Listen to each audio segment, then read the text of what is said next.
So what are some of the coolest locations you got to play professional tennis at so far in your young career?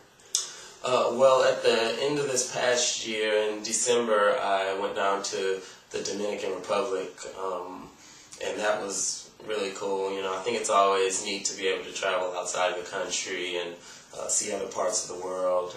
It's always a good learning experience, and I liked it down there. Currently, what would you say is your biggest win you've had so far on the Pro Tour? I think probably my biggest win would be over Vince Fadia, just because he's had, you know, a pretty great career. He was up to 18 in the world at one point. You know, he's beaten a lot of people. And when I was younger, you know, as a kid, I remember seeing him on TV playing a lot of these big Grand Slams, you know, and he was one of the last Americans standing, I think, at the U.S. Open one year, and so it was pretty neat to be able to get a win over him.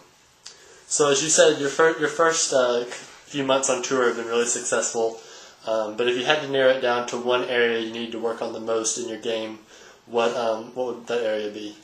Well, I think the tougher opponents you get, the more you move up and play bigger events and higher ranked players, it really comes down to who takes the opportunities on the court to finish the point. And so what I'm really trying to work on is being a little more aggressive, transitioning forward, finishing points at the net, or just when a ball sits up, really being able to put it away. So I think that part of my game is something that I'm working on now. What would you say is the most memorable moment you've had so far playing professional tennis?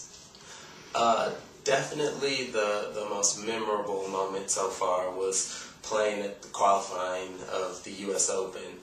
I got a wild card from the USTA and was able to play at Flushing Meadows, which of course, you know, has been a dream of mine for a very long time. And so it was really neat just to be there and see all the players and be in the locker room, you know, and then obviously to go out and be able to play on the court.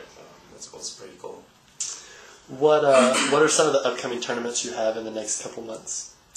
My next tournament is a challenger in Dallas, Texas, which should be pretty good. You know, I'm pretty much playing futures and challengers for the most part right now, and challengers are the bigger events, so I'm looking forward to that.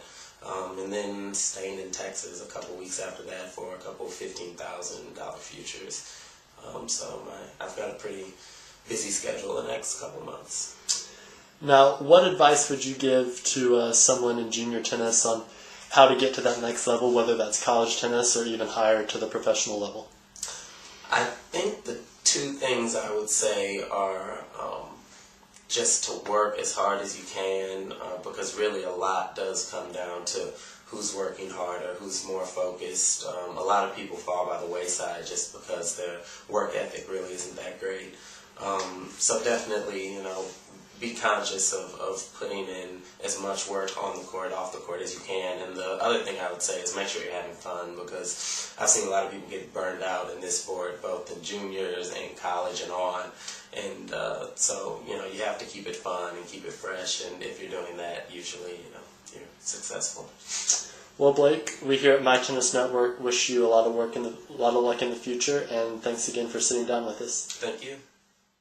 To find out more information about me and my tennis career, please check out www.blakestrodetennis.com.